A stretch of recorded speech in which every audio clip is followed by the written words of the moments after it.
I am a crybaby. I am water for sure, 1000%.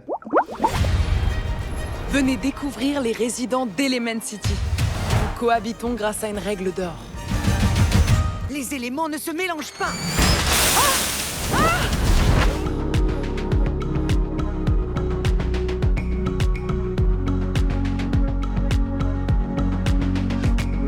Fire is proud. Water is reflective. Air is mercurial. They're unpredictable.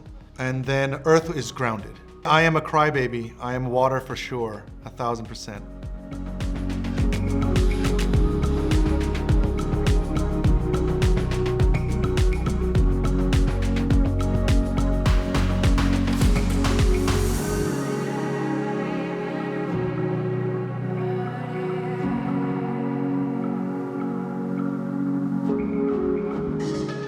One of our writers was a big fan of astrology. It was an interesting challenge. We researched a lot of it, and we pulled things that we thought were useful into the culture of fire, because it was all a fantasy, and so the game started beginning like, oh, what would work best to have this family's culture either be an obstacle or support of what Ember was going through.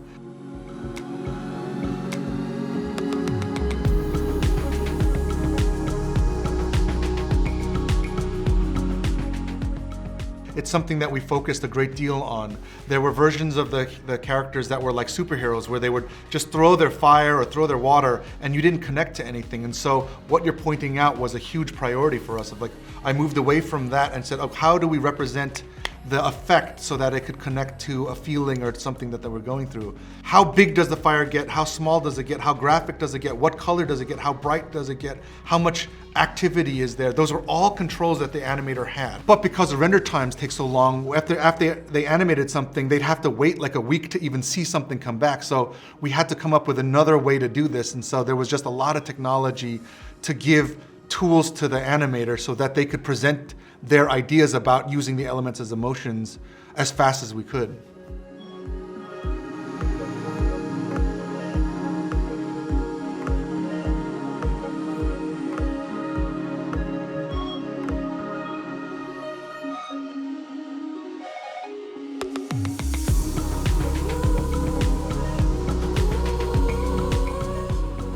We talked about so many different concepts even before this one, because like, you know, I was in development early on, and you know, the idea of just a what if something is never the question that we ask.